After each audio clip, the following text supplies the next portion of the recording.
عليكم. خلينا نعمل بوز قبل ما نبدا الفيديو ده متصور ومتمنتج بالكامل في نوفمبر 2021، بس ما عملتلوش ابلود لسبب ما انا مش عارفاه، غالبا متعلق بالمساحه، ما كانش عندي مساحه كفايه على الموبايل او اتسحلت في حاجه تانية او ما عملتلوش ابلود. المهم انا دلوقتي في نوفمبر 22، فقررت اني ابص على الفلوج ده اشوف ازاي الدنيا اتغيرت في السنه الاخيره. بحب دايما اعمل الموضوع ده، فلقيت ان الموضوع اتغير بنسبه كبيره قوي حتى اني غيرت لفه طرحتي. بس اتبسطت قوي وانا بتفرج على الفلوج وانا شايفه البدايات كانت عامله ازاي وانا كنت بفكر ازاي في الوقت ده، وحسيت ان ده الفلوج اللي ممكن نبص عليه في المستقبل البعيد قوي لما يجي انا او يمكن حد تاني يكون مهتم يشوف كيف كانت بدايات علا بشير ارت ستوديو بعد ما يبقى كبير قوي بس هو لسه صغنن قوي.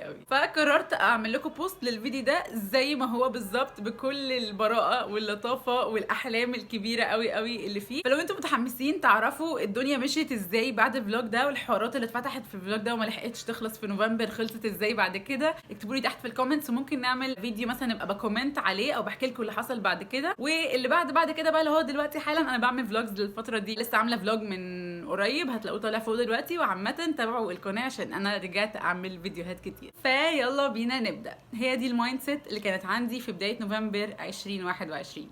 واهلا بيكم في نوفمبر ارت فلوج. النهارده 2 نوفمبر، كان عندي النهارده تصوير. انا عمري ما انفصلت عن انا وانا طفله، عشان كده طول الوقت بحس واو ايه ده، انا عامله عرايس الاطفال بيلعبوا بيها.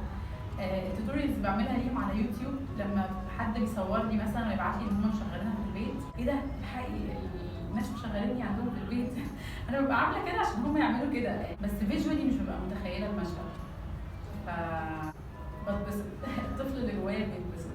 متحمسه جدا اشوف الموضوع يطلع ازاي، عشان هم الاول بعتوا لي قالوا لي ممكن نعمل عنك تقرير او حاجه زي كده، فانا قلت اوكي. يعني هو من ساعه الحمد لله ما عملت اصنع صديقك المفضل فوليوم 2 كذا حد بيعمل معايا انترفيوز ومقالات وتقارير وكده، بس لما بعتت لي حاجات من اللي هي عملتهم من اللي هم عملوها اكتشفت ان هم عاملين ريبورتس من اكتر الريبورتس اللي انا بحبها في حياتي. كنت بس مش مركزه مع الاسم يعني، فمتحمسه قوي اشوف الريبورت اللي هيعملوه. احنا هنعمله على يومين، النهارده اول يوم ولسه بقى اليوم التاني قريب. اكتر حاجه مخلياني متحمسه لفكره الفلوجينج انه بجد الشهر ده انا حاسه ان هو شهر فارق، عندي فيه امال كبيره جدا ومستنيه فيه نتائج كتير قوي، وهشارك معاكم ده في الفلوج. ممكن احبط وممكن اتبسط، بس حاسه اني محتاجه دوكيومنت التجربه دي. فالشهر ده حاسه انه ما ينفعش ما يتصورش، في حاجات مهمه هتحصل الشهر ده، هيبقى سويتش فلازم اصوره. فبما ان اليوم النهارده طويل قوي وانا صحيت فطرت ونزلت، فانتوا عارفين ان انا ما بحبش الايام المهمه تعدي من غير ما احتفل. فالاحتفال بتاع النهارده كورونا دارك، غالبا ان شاء الله يا رب وفقني. احتمال واحده من الحاجات اللي احتفل بيها الشهر ده اني خسيت 20 كيلو. انا عارفه ان هو مش بيبان عشان انا بلبس اوفر سايز، بس يعني مش مهم، احنا مش بنخس علشان يبان على شكلنا، احنا بنخس عشان صحتنا. قضي المساء بفرز الباترنز اللي بتكون جوه اصنع صديقك المفضل عشان اشوف انا محتاجه اطبع انهي شكل تاني. في البرودكشن بشتغل لوحدي، انا بتساعدني مروه صاحبتي في السوشيال ميديا والادز وكده، وبتساعدني مارتينا صاحبتي في الجرافيك ووركس عشان اللابتوب بتاعي تعبان شويه. البرودكشن بقى انا بعمله لوحدي، فعشان ما يتراكمش عليا مثلا استنى لما الستوك يخلص وبعدين ابتدي اجهز في الستوك الجديد، بحاول ان انا كل يوم كده ابقى بعمل حاجات، لان الماتيريالز كتير قوي وتجهيزها بياخد وقت كبير، فكل يوم كده ابقى بعمل حاجه وابقى عارفه ايه اللي محتاجه اشتريه، بحيث اي وقت ابقى قريبه من المكان ده اروح معديه اشتري الماتيريال الفلانيه، عشان الدنيا ما تتراكمش عليا يعني، والاقي نفسي فجاه الستوك اللي عندي خلص ولسه محتاجه لي اسبوعين 3 اجهز ستوك جديده. فالنهارده بعد الباترنز، بشوف انا محتاجه باترنز قد ايه. 4 5 9. بعد كده هصور الديزاين وهكتب عليه على الموبايل ان انا محتاجه منه ده كده 9، فانا محتاجه منه 1 بس عشان يبقوا 10. واللي بعده قصقصوا كل الشجر اللي كان قدام بيتنا وزعلت قوي منهم، بس الهرم ظهر تاني. صباح الخير. بصراحة ما كنتش متخيلة ان انا هقول لكم امبارح قربت مارك ال 20 كيلو جرامز داون، فوصل لهم النهاردة، وصلت لهم النهاردة، بس ما كنتش عاملة حسابي على ده. الحمد لله طبعا، بس مش هحتفل النهاردة، انتوا عارفين بحب احتفل بأي حاجة، بس النهاردة اليوم العالمي. انا كل يوم بحب اسميه اليوم العالمي لحاجة، ممكن ابقى بعمل حاجات تانية جنبها، بس دي بتبقى عنوان اليوم كده، او اللي هو اهم مهمة في اليوم. فالنهاردة اليوم العالمي لاني ابعت كل حاجة عايزة تتبعت في مكانها. بامبا يروح المبيعات، والكاكي يروح لروز، والاحمر في مكانه.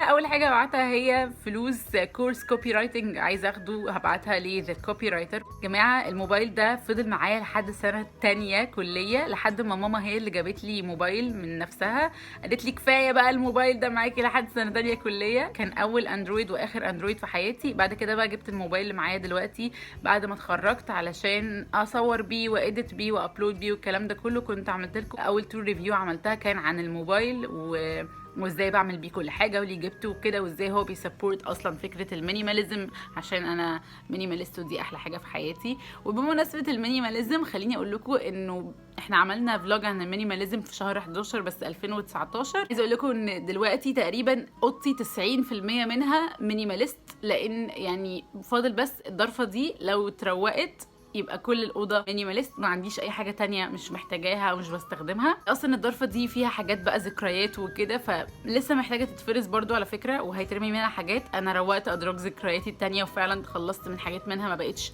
valuable بالنسبه لي حتى عاطفيا يعني. فان شاء الله هروقها وهتخلص من الحاجات دي قبل ما 2021 تخلص، عشان ادخل 2022 وانا تماما مينيماليست 100% مينيماليست.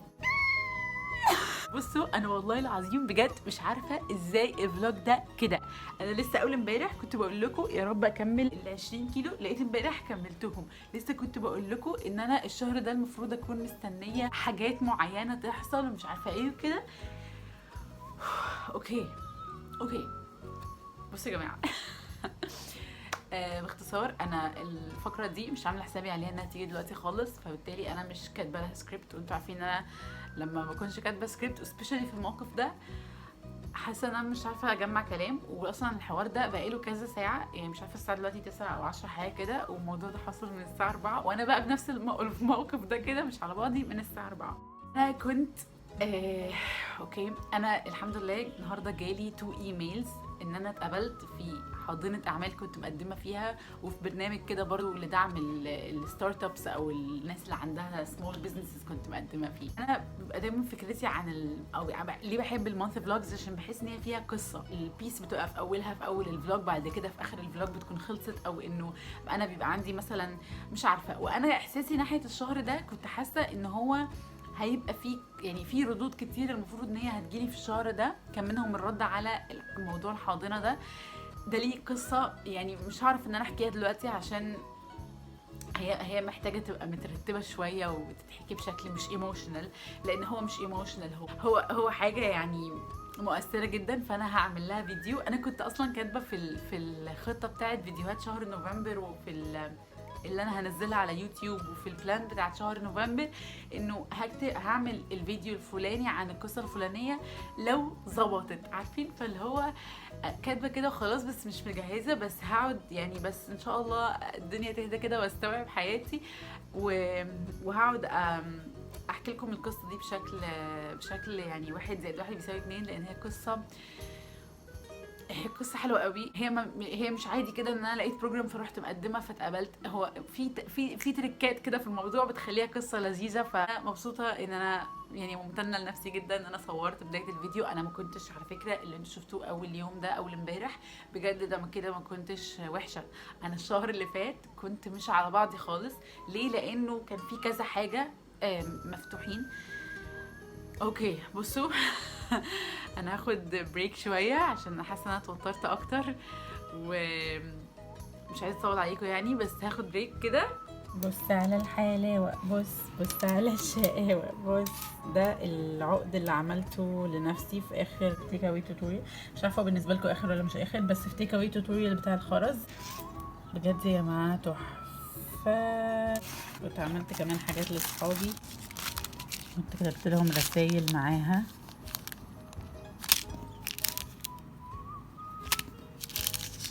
بما اني المفروض هقابل نهى بكره، فقلت اطلع الحاجه اخد صوره جديده اعملها ثامنيل للفيديو، عشان حاسه ان الصوره بتاعت دلوقتي زحمه قوي مش مبينه الحاجات، فهحاول بقى اخد لهم صوره جديده.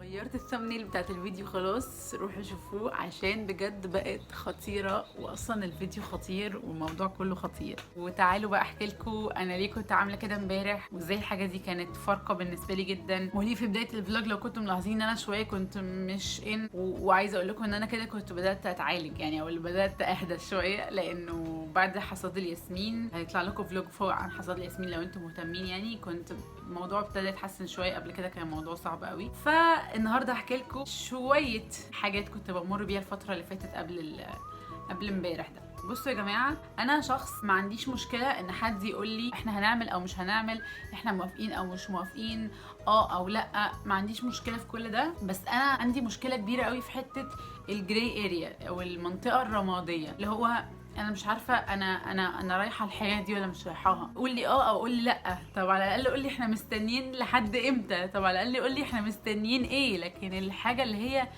ده شيء بيوترني جدا. وفي النص الاخير من شهر 10 كان عندي 3 أو 4 أو 5 حاجات بالطريقه دي. انا ما بعرفش امشي، مش شايفه الخطوه الجايه او المستقبل او كده، وده كان مخليني مش عارفه ارسم اي حاجه. لو انا هروح معاهم هبقى دلوقتي شغاله على بلان كذا، لو انا مش هروح معاهم ابقى شغاله على بلان كذا، فانت مش مديني رد، فانا مش عارفه انا بعمل ايه. فده شيء مزعج جدا بالنسبه لي. طبعا بحاول ان انا اهندل نفسي عليه، لانه ما فيش حد بيغير انا مش بلوم على حد، على قد ما انا كنت مش مبسوطه او مش مرتاحه. فعشان كده امبارح ده كان فارق جدا بالنسبه لي. السفريه طبعا بتاعه الحصاد خلت انا عقلي يهدى ويبدا يتقبل الموضوع بشكل اهدى. بس الاكشن بقى بتاع امبارح ولكن في بصراحه يعني سكيل اتعلمتها. لو انا حد جه كان قال لي من 5 سنين او من 10 سنين ان انا علا هبقى كده، كنت قلت له انت كذاب. انا اتعلمت اكون زنانه واخد الدبانه قدوه ليا في حياتي. انت لما بتزن برضو، انا عندي كذا حوار تاني هشاركهم معاكم الفتره الجايه باذن الله. الشهر ده كده كل ما حاجه تتحل هحكي لكم اللي كان حاصل فيها وايه اللي حصل، عشان انا مش حابه ان انا اقول حاجات وما تكملش يعني. بس منها مشاكل في الانتاج، منها مشاكل في العرض يعني. المفروض ان انا برضو بتواصل مع اماكن عشان اعرض فيها، فكل حاجه بقى بتاخد وقت طويل جدا. فانا بقعد ازن انا ما خدتش رد بالرفض، انه سوري بصوا يا جماعه، اصل البيزنس ما فيهوش حد بيتكسف. فلو انت اصل في ناس بيبقى عندها كده كسوف، او ما يمكن اصل ممكن بقى يبقى خجل او كسوف او ايجو، ما بحبش حد يرفضني، ولا انا لازم اتقل عشان البراند بتاعي. مبدئيا ما تتقلش، لان انت لسه صغير جدا انت ولا حاجه. ثانيا لا، لازم تبقى عارف كده، انا عارفه كده. ثانيا ده بيزنس، هما لو عايزين يرفضوا ما هيقولوا لي سوري ده مش مناسب لينا. وانا على فكره في حد قال لي قبل كده ده مش مناسب ليا، وعادي يا جماعه، ده في البيزنس طبيعي. فالفكره بقى كلها انه مفيش حد بيتكسف يقول لا في البيزنس. فانت افضل اتكلم، اذن ان الناس ما ردتش عليك، فغالبا الناس مزنوقه وعندها ضغط شغل او فدي كانت القصه. اما بقى القصه الاكبر شويه، وهي اصلا موضوع الانكيوبيتور ده جه ازاي ومشي ازاي، اللي هي القصه اللي كنت بقول لكم ان هي مش حاجه عاديه كده قدمت كلموني وبتاع. دي بقى هحكيها في فيديو لوحدها، علشان الفيديو ده هيبقى طويل، فممكن تكون في ناس مش انترستد في فكره الفلوج على بعضه او البيهايند ذا سين على بعضها، وعايزه تشوف القصه بس، فهحطها في قصه لوحدها. لو نزل هحطها لكم فوق وبس، عشان الفيديو ده كمان ما يبقاش طويل قوي يعني. هو كده هيبقى طويل، بس اتس لايف ستايل. وزي ما قلت لكم انا بتبسط اني اشوف الفيديوز بعد فتره طويله. وحاسه كمان ان المرحله دي شكلها كده بدات، هي اصلا كنت حاسه بس هي شكلها كده بدات تبقى فارقه. فحاسه اني هبقى سعيده اني بدوكيومنت المرحله دي.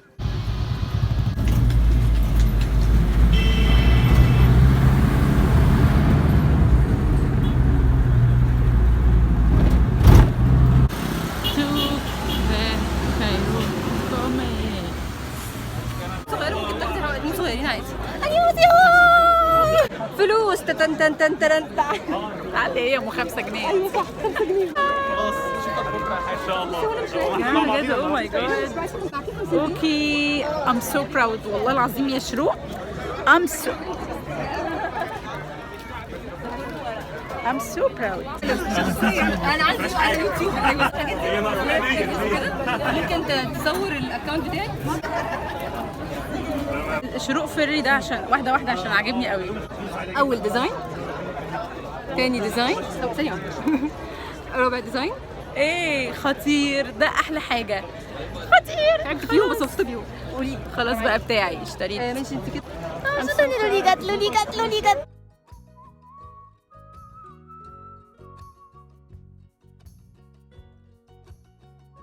يعني جايه علشان اشوف الايفنت. قعدتني اصلا ده رول كده انت عايزه. تا تا تا تا ده كده شفاف بصراحه تحفه. احكي لي جاتلك منين فكره الرول؟ انا عايزه اعمل من زمان سوليتاب مرسوم عليه، بس في امكانياتنا في مصر نعمل حاجه يعني الامكانيات دي وكمان تكون عددها صغير، لان انا لسه ببدا البيزنس صغير مش موجود في مصر خالص حاجه زي كده. ففكرت خلاص ان انا ممكن اطبع على ورق ستيكر طويل بالمتر وقص قص قص قص قص قص قص. والله العظيم بجد برافو. وبجد اي حد بيعمل اي حاجه جامده كده بينحت في الصخر. الحاجات دي بتتقص بسكينه. اوكي طبعا السكينه دي عشان تتعمل بفلوس كتير جدا، فعشان انت تجيب ثمنها لازم تبقى عامل الافات من الاعداد. احنا طبعا بنعمل كميات صغيره في الاول، لسه بنبتدي وكل الافلام دي، فبنقعد نقص واحده واحده بايدينا. الهنا النهارده قعدتني اقص لها واحده واحده بايديا. فانا مش بقول ان ده سبورت واصل احنا غلابه وصعبوا علينا وكده، بس الحاجات فعلا تستحق. بصوا يا جماعه ديزاينز جامده جدا، ومفيش الفرايتي دي في المكتبات. انا عن نفسي اخد ده، وهاخد اللي انا كنت لسه مصورها لكم من شويه. هحط لكم اللينك بتاع الشروكي فوق وتحت.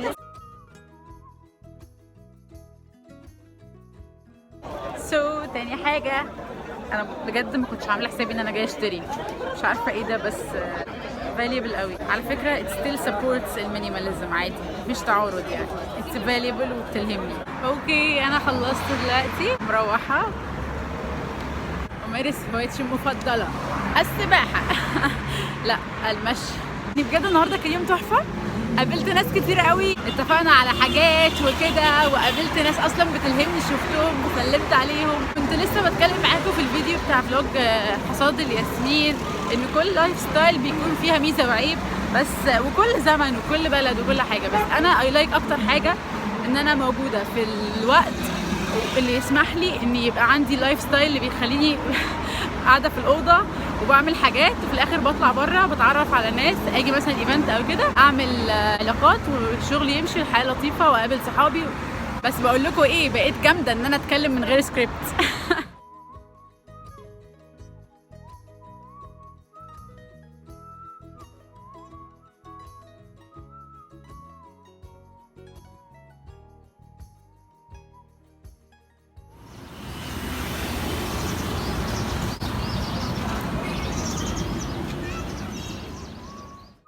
تاني حوار كان عامل لي هاسل في دماغي الفترة اللي فاتت برضو، وما كنتش عارفة انا فين فيه، هو موضوع الكراتين، لانه حصلت فيها مشكلة كبيرة، وكان في كراتين كتير قوي بايظة. اللي فيكم متابع على انستجرام انا كنت بقعد افرز كتير قوي. الاول انا كنت بقعد اقول خلاص اللفة دي وتطلع بايظة ومش عارفة ايه، اللي بعدها هتبقى سليمة ودي غلطة ودي مش غلطة بتاع. الموضوع تفاقم جدا، نسبة البايظ للمش بايظ بقت انتصرت. فكلمت الولد اللي هو مكتب الدعاية والاعلان اللي كنت بتعامل معاه، هو جه يفرز معايا وخد البايظ يعني، فمبسوطة قوي من الموضوع ده. الحمد لله مشكلة تانية اتحلت. دلوقتي عايزه اوريكم بوكس اهم من كل البوكسز دي. This is the box.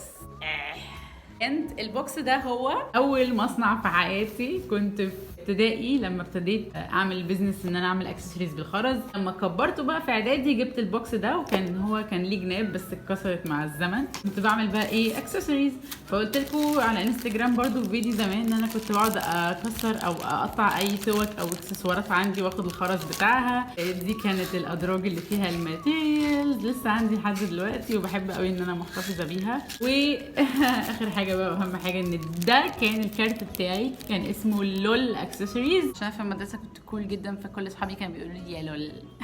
عندكم الشامبو. عارفين ده ايه؟ ده مسرح، ده مسرح للعرايس اللي بنعملها باصنع صديقك المفضل. قريب جدا ان شاء الله يكون في ورشه باصنع صديقك المفضل، فستي تيوند. اعتقد ممكن الفلوج ده يلحق الورشه.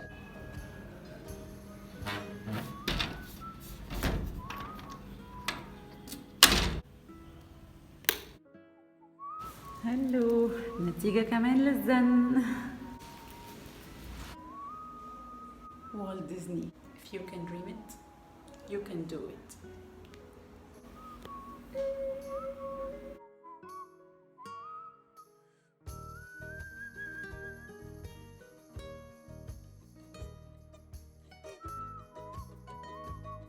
تتن تتن تتن سندريلي سندريلي صبح ولدي سندريلي الدفاية الفطار نضفي شيلي الغبار يلا كنوسي يلا مساحي ممنوع تستريحي. بهزر، بس هو فعلا بشتغل في الخامات ليل وصبح وصبح وليل.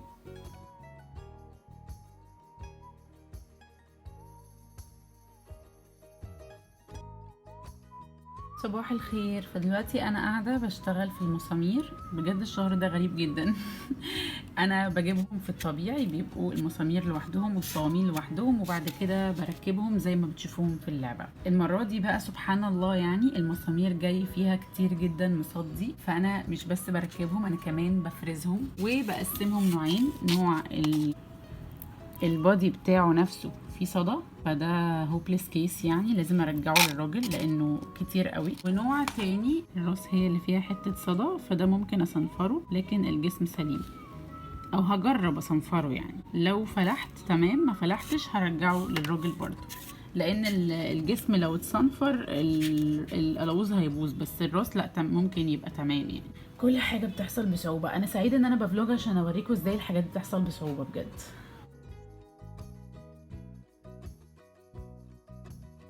فسبحان الله النهارده كان اول سيشن في البروجرام اللي اتقابلت فيه في نفس اليوم اللي اتقابلت فيه في نهضه المحروسه. قلت لكم انا جالي ايميلين ورا بعض ان انا اتقابلت، كنت مقدمه فيه عشان لو ما اتقابلتش في نهضه المحروسه فهو الكونتنت بتاعه برده قريب ومتقدم برده لرائدات الاعمال والبنات والحاجات دي كلها. جماعه بجد احنا عندنا فرص كبيره قوي اكتر من الولاد، فحاولوا تتمسكوا بيها. المهم ان اول سيشن كانت عن الليدرشيب. الحاجات اللي عايزه اتكلم عليها النهارده is not all the competencies but من ال main competencies that we need to tackle to be coaching someone. انه حد لو جالي عايز يكلمني في مشكله في الشغل وهعمل معاه coaching conversation، لازم يبقى عندي شويه competencies اساسيه منهم active listening and empathy، ان انا يبقى عندي self management والسيلف ليدرشيب، يعني ان الواحد يقود نفسه قبل ما يقدر ان هو يقود الناس اللي حواليه. فكان واحده من الصفات اللي بنتكلم عليها في القائد ان هو ما بيقعدش كتير يتكلم عن المشاكل واللي حواليا وي على قد ما هو بيحاول يدور على الفرص. فزي ما انا قلت لكم مثلا دلوقتي انه في فرص كتير للبنات، ده عشان برضو ما اقعدش اقول اصل المسامير واصل الانتاج مش عارفه ايه والكلام ده كله. هما كانوا بيتكلموا في كده، يعني انه الليدر هو بيدور انا ممكن اعمل ايه، طب احنا ممكن نفكر ازاي، طب احنا ممكن نحل المشكله ازاي. الحاجات دي كلها من الليدرشيب. فانا متحمسه جدا ان احنا نكمل البرنامج بجد. صبح وليل في الاستوديو. الساعه دلوقتي 6 وانا لسه رايحه. الصبح كورسز وبالليل وركس ورك ورك ورك ورك ورك.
او ماي جاد، لتوي انتهيت من السيشن بتاعت الكورس بتاع ليب اللي هو كنت الاسبوع اللي فات اتكلمت معاكم ان هو كان عن الليدرشيب. النهارده كان عن حاجه اسمها الديزاين ثينكينج، واول مره في حياتي اسمع انا على فكره انا هاديه كده من كتر ما أنا متاثره فهو انا اول مره اسمع الكيورد ده وما كنتش متحمسه قوي، اللي هو السيشن او النهارده وبكره وتقريبا بعد بكره عن الديزاين ثينكينج والبزنس موديل. والبزنس موديل انا هريته كورسات، يعني خدت فيه كورسات وشفت فيه فيديوز وكده كتير، فكنت متخيله اني خلاص فاهمه. لسه ما دخلناش في البزنس موديل، بس انا عارفه ان كل مره بيبقى فيه حته كده جديده، بس كنت عارفه ان هو ماجوريتي هبقى فاهمه او اغلب الوقت هبقى فاهمه يعني الحاجات اللي بتتقال. لا احنا المره دي اتكلمنا عن الديزاين ثينكينج، فكره تطليع الافكار اصلا، وان الموضوع ليه بروسس ما بيمشيش عشوائي، وان انا بحب قوي الحاجه اللي بعملها بالصدفه اعرف الاستراتيجي اللي ممكن امشي عليها او التكنيك اللي ممكن امشي عليها عشان اعملها. فكان مفيد قوي وطلعت بكميه كيوردز طلعت بكميه كيوردز مش طبيعيه، وانا بحب اللي يرميلي كيوردز اكتر من اللي يديني معلومه كده بالمعلقه، لان كيوردز بقى انا اروح على جوجل بقى ويوتيوب اعيش عليهم. فمتحمسه جدا، واي ثينك ممكن بعد فتره من الريسيرش على الكيوردز دي وتطبيق الحاجات دي اشاركها معاكم في فيديوهات. اي لايك قوي ازاي يوتيوب شانل بتكبر معايا وانا بكبر. بقول لكم ايه، انا في اخر الفيديو ده هحط لكم الفيديو بتاع مشروع تخرجي، الفلوج بتاع مشروع تخرجي، عشان تقارنوا الاثنين ببعض وتشوفوا البروسيس، لان انا كمان اول ما اخلص الفلوج ده هروح اشوف الفلوج التاني فيرسز الفلوج ده، واشوف ال3 سنين تخرج دول حصل فيهم ايه.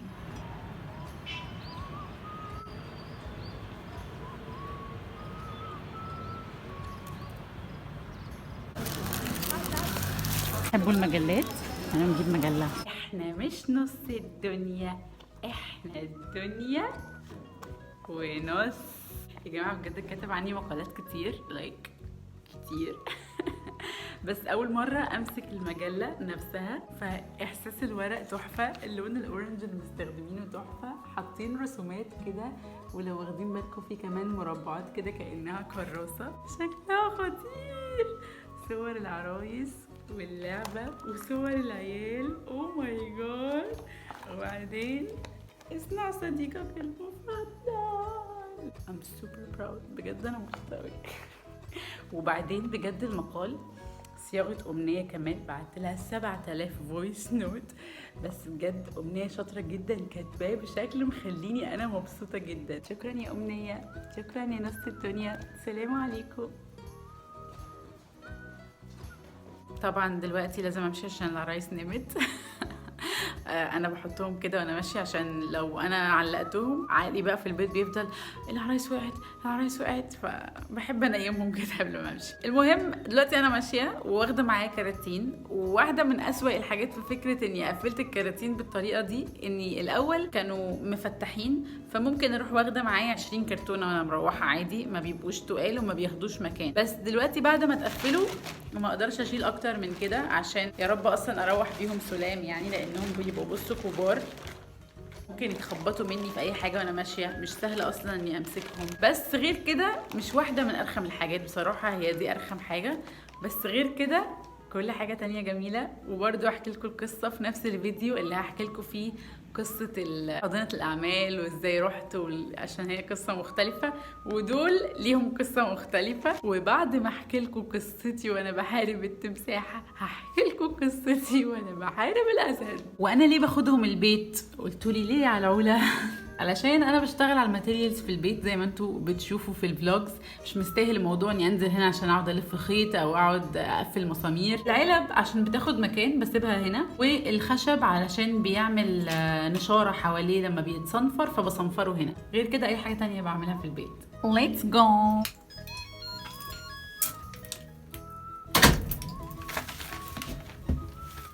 سيب البنت تحبك، حب البنت تسيبك. لو انتم ملاحظين كان دايما العمود اللي ورايا ده مليان العاب لحد فوق جدا. الالعاب دي بتاعت ايه؟ انا كنت اول ما عملت اصنع صديقك المفضل نفسي جدا اعرضها في الستورز، وعايزه ابدا في سلسله محلات لعب اطفال كبيره، فكنت عايزه ابتدي اعرض عندهم اول ناس. تواصلت معاهم في شهر 8 وافقوا الحمد لله، يلا جهزي الالعاب وكلمينا. جهزت الالعاب بكلمهم، هم موافقين بس البروسيس بتاعتهم طويله قوي وانا لسه مستنيه علشان عايزه هم اول ناس اعرض عندهم. بس في نفس الوقت في كذا حد تاني كنت عايزه اعرض عنده، من ضمنهم مكتبه البلسم اللي في العجوزه ومكتبه ادم اللي في المعادي، وعرفت كمان ان بقى ليها فرع جديد في اركان بلازا. فلما رحت كايرو كوميكس اول الشهر لقيت بوث لمكتبه البلسم وبوث لمكتبه ادم، فدخلت اتكلمت مع الناس، عرفت ان الاونرز موجودين فقابلتهم والدنيا مشيت الحمد لله زي الفل، ويلا كلمينا وشوفي ازاي هنعرض اللعبه. ستيل انا ماشيه مع المشكله كلها ان انا بشتغل اولا لوحدي، فمش هقدر ان انا انتج كتير اغطي كل الاماكن دي مره واحده، وتاني حاجه انه ما عنديش برضو فلوس كتير ان انا اغطي كل الاماكن دي مره واحده. فقلت خلاص انا كل ده مستنيه عشان انا لو نزلت عند هستنى شويه عقبال ما انزل عند اي مكان تاني. ايه انا بزن كل شويه وهما بيقولوا لي هنرد عليكي هنرد عليكي هنرد عليكي. جيت بقى امبارح قلت علا انا خلاص مش هستنى، انا هكلم ادم والبلسم. كلمت ادم والبلسم امبارح، البلسم قالت لي تعالي النهارده فرحت قلت لها طب انا ممكن اجي بكره اللي هو على النهارده، فقالت لي خلاص هستناكي. صراحه الناس لطاف جدا الثلاثه، ولكن في يعني دخله الاونر دي بتنجز الموضوع اكتر من دخله موظف بيروح للاكبر منه بيروح للاكبر منه بيوصل للاونر يعني فاهمين. فالبلسم النهارده عندي ميعاد معاهم، وادم قالوا لي اجهزي وتعالي، فبرضه كنت ناويه اروح لهم النهارده واسميه اليوم العالمي اللي يلا نودي الالعاب للستورز، لحد ما لقيت مسج من يلا يا علا هاتي الالعاب بكره انا كنت مرميه. فحسيت بقى ساعتها ان هو احب البنت تسيبك سيب البنت تحبك ده بصراحه. بس دلوقتي يعني اللي هعمله ان هنزل العاب للبلسم عشان خلاص اتفقنا على ميعاد، وهرجع بقى اسحل نفسي تاني بالليل. يعني دي برضو من الحاجات اللي كنت بقول الحمد لله ان هو خلاص هبطل ابقى ستريس وقدر الله ما شاء فعل، وام دوينج ماي بيست، وانا بحاول اتواصل، وان شاء الله يمكن التاخير يبقى فيه خير، يمكن نزول المكتبه يبقى احسن من نزول المحل لعب الاطفال. وممكن بقى يعني بما ان الحمد لله ادم ما حددناش ميعاد محدد ممكن اجله لبدايه الاسبوع الجاي ان شاء الله. لعبه اسمها صديقك المفضل صح كده؟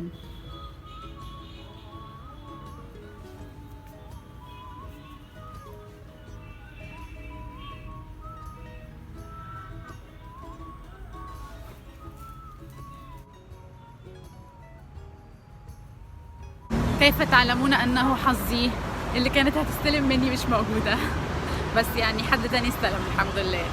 اشتريت دي هديه لنفسي بمناسبه ان لعبتي بقت في اول محل.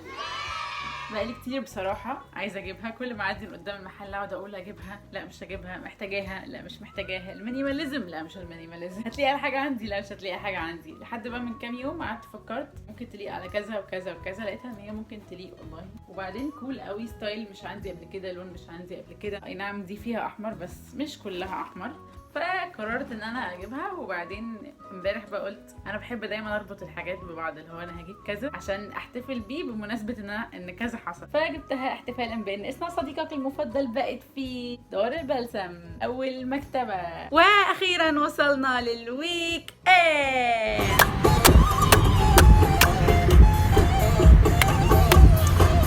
بيغنوا لي ايه عشان فرحي قرب.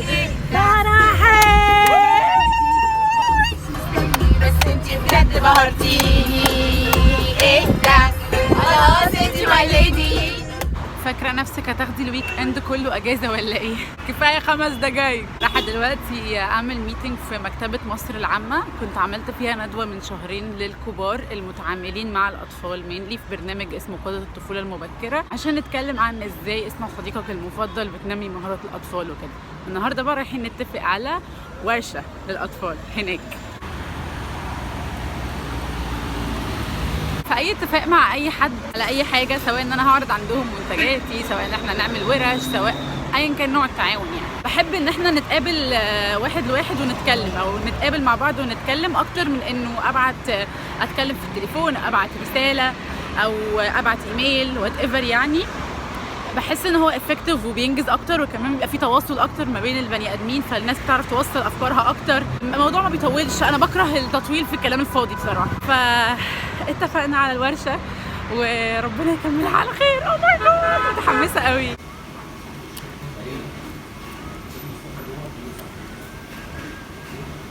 هوم يا دوب قبل ميعاد ورشه الكوبي رايتنج بربع ساعه، فلازم الحق.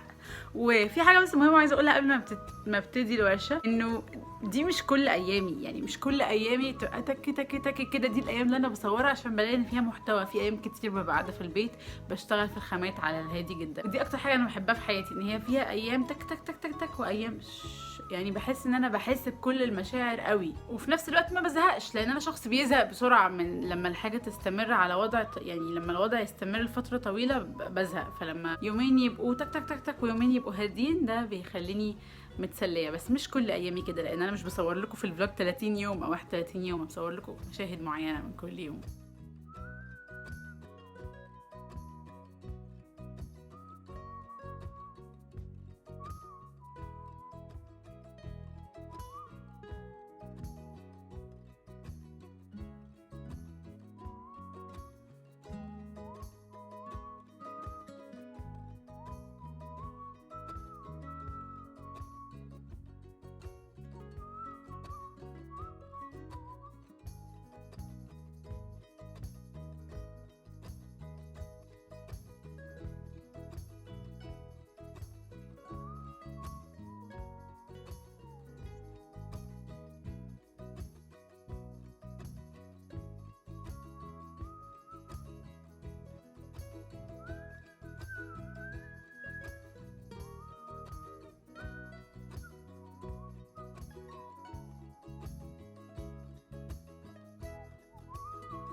صباح الخير. النهارده رايحه تاني البلسم. المفروض ان اللعبه خلاص بقت معروضه، فرايحه ولابسه لبس لذيذ عشان اتصور صوره مع اللعبه وهي معروضه هناك، ونعمل اناونسمنت النهارده ان شاء الله.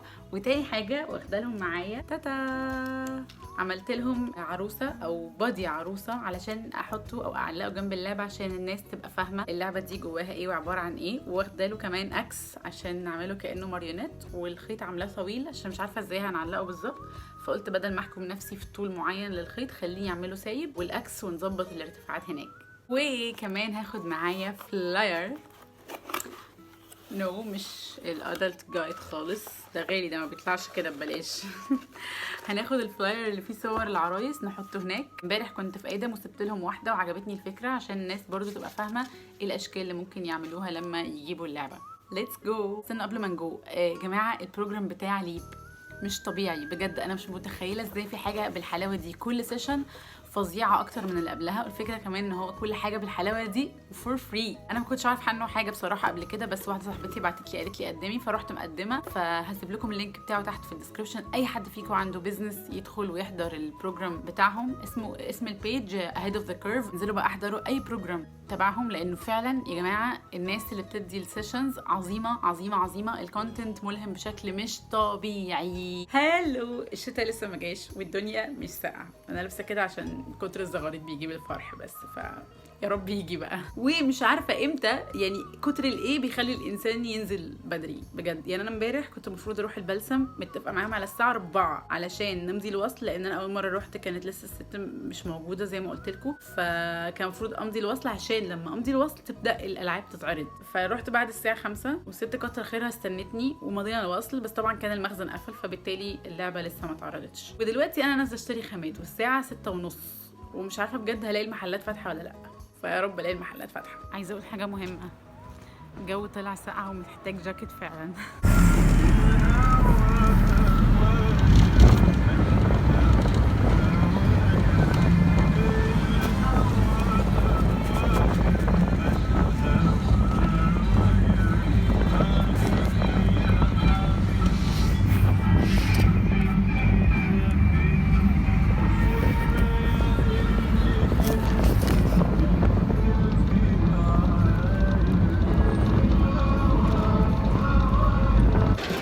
اصور وانا بشتري من صدمتي بالاسعار الجديده.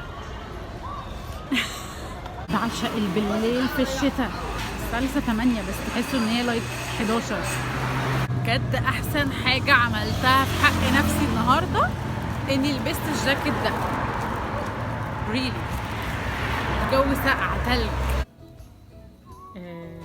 مش عارف والله بجد، مش عارفه الدنيا عندي فيها ايه. يعني كل يوم بقعد، هي شغاله سبت واثنين واربع، كل يوم بقعد اقول السبت الاثنين الاربع.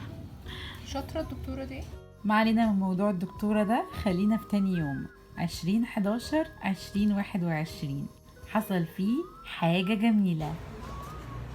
خلصنا ورشة مكتبة مصر and it was amazing and way more.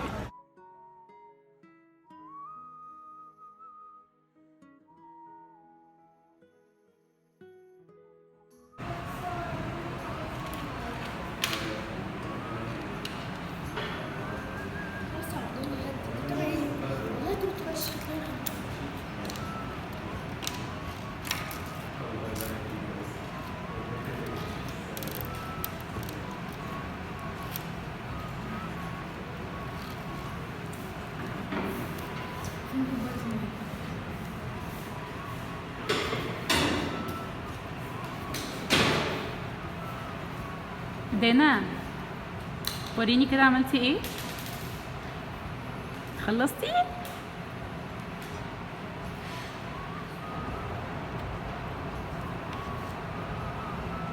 ايه ده بقى؟ أرنوبة. وانتي عندك كام سنة؟ ايه؟ 4. اوكي.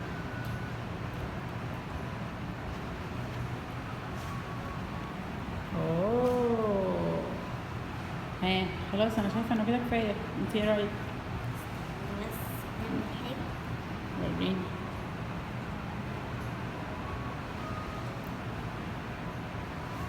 ايه رايك؟ حلوة. طيب فاضل ايه تاني؟ البق. ما هو ده البق. نسيت.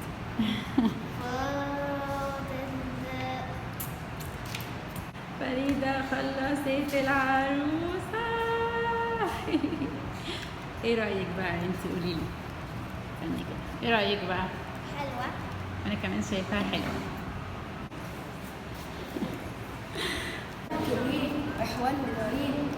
غير العين لو مش عاجباك. بصي بيس أو كده. تعبان. خلصتي؟ امسكيها بقى ووريها لي. أنا مش عارفة أعمل الناس. ايه رأيك؟ حلوة. دي تحفة حلوة قوي. اسمها ايه؟ وردة.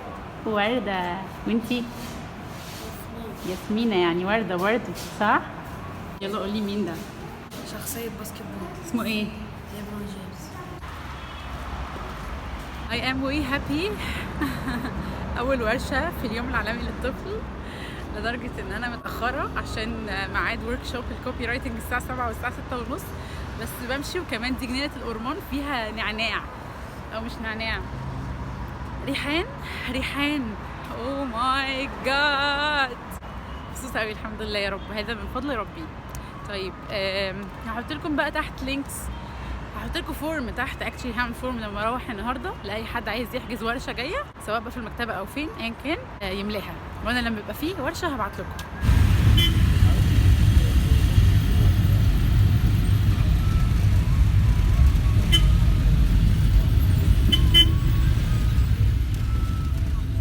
واللذيذ قوي برضو واللي نسيت اقول لكم عليه ان النهارده كان اليوم الثاني من تصوير الريبورت بتاع الساحه اللي صورناه اول الشهر. متحمسه قوي لانهم النهارده كانوا بيصوروا مع الاولاد. شتاء. انا المفروض والله خايفه اقول لكم ان انا رايحه ادم اللي في اركان علشان اودي لهم الالعاب بتاعتهم يوم ما يحصل اي حاجه والموضوع ما يتمش. بقيت خايفه اقول لكم لحسن احبط قدامكم تاني، بس رايحه ادم اركان يا رب الحقهم. بس قبل ما امشي عايزه اعمل انبوكسنج لدي. هي مش هديه، هي جات لي النهارده بس انا شارياها عادي في بلاك فرايداي من كريم ستورز، وانا متوجسه خيفه جدا ناحيتها لان دي المفروض كانت اضاءه جواها 2 ستاند، 2 وحده اضاءه، 2 اللي هو البتاع اللي بيتركب على الكشافات الليد ده، الواحده 70x70 وميكروفون ومش فاكره ايه تاني ومش عارفه ازاي كل ده بدي. عايزه افتحها قبل ما انزل عشان لو في اي مشكله نلحق نتداركها بسرعه.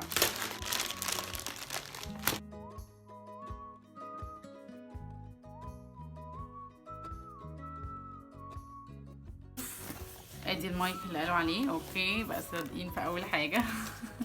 ده اصلا المفروض ان هو هديه مع البتاع، يعني ده مش البتاع نفسه. متحمسه قوي بجد. واو واو واو، عايزين نبقى نجرب الحوار ده.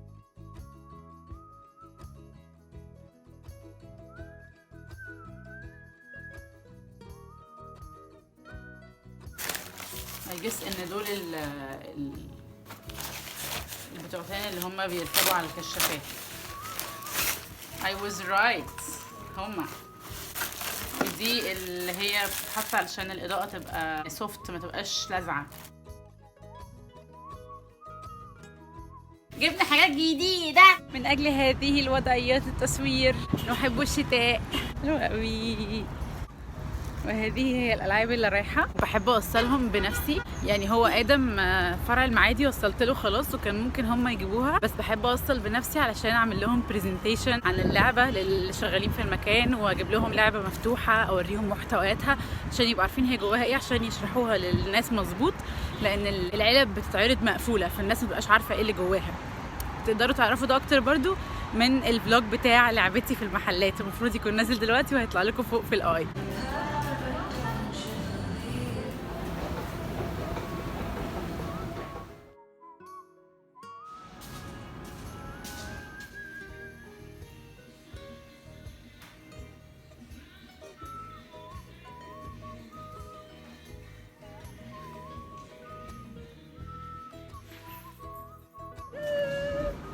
successfully done. انت يا ابني هو بايظ ولا ايه؟ طيب يعني اديكوا شفتوا لايف حظي بيبقى عامل ازاي. السلم اللي طالع هو اللي عطلان والنازل شغال. بس جايز خلاص اوفيشلي في ادم بوك ستور او بوك شوب مش عارفه، في اركان بلازا وفي جراند مول المعادي. ياي. واكشلي في بلسم برضو.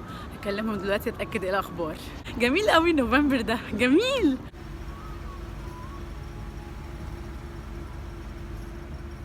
رقص مع صديقك المفضل وراء صحابي المفضلين، رقص مع صديقك المفضل وراء صحابي المفضلين، وما بينهم بنحافظ على الدايت. لا النهارده فري ويستحق بصراحه. اللي حصل انه بعد الفيديو اللي صورناه انا رحت متاخر، كان في ورق لازم نظبطه قبل اللعبه ما تتعرض. الحمد لله لحقت الست قبل ما تمشي ب5 دقايق، خلصنا الورق بس ما لحقناش نجيب اللعبه من المخزن ونعرضها، فهم عملوا كده بعد كده. وانا دلوقتي رايحه عشان المفروض اللعبه بقت موجوده، فرايحه اصورها واناونس بالليل على فيسبوك ان شاء الله وانستجرام ان اللعبه بقت في البلسم. يا جماعه يا لهوي او ماي جاد بجد، بصوا وانا داخله على المكتبه شفت ايه.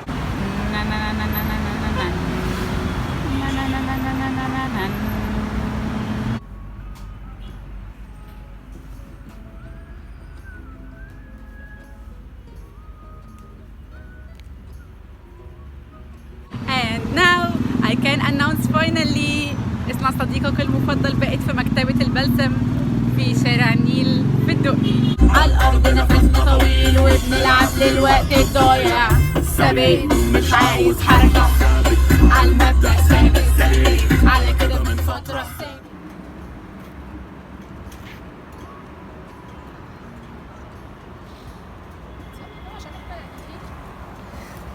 What's up? اوكي ميرسي. يلا كده بيكون الفلوج خلص. شكرا ان انتوا وصلتوا لحد هنا. اخر حاجه بس عايزه اقولها قبل ما اقفل الفيديو، في شغل كتير قوي بيحصل عشان حاجه واحده بس تبان، فعادي جدا ان الخطوات الاولى تكون بطيئه. عايزه اقول كمان ان مش كل الحاجات اللي شفتوها في الفيديو ده حصلت في الفيديو ده. المقال بتاع نص الدنيا ده معمول من شهر 8 ونزل في شهر 11. الانترفيو بتاع الساحه خد 2 يومين عشان يتصور ولحد دلوقتي لسه منزلش. محل لعب الاطفال اللي بقالي 3 شهور بجري وراه في الاخر ما عرضتش فيه. اخر حاجه عايزه اقولها هي trust the process. واشوفكم على خير في الفلوجز الجايه. ما تنسوش تكونوا مبسوطين وتملوا العالم حاجات حلوه اكبر منكم بكتير. سلام.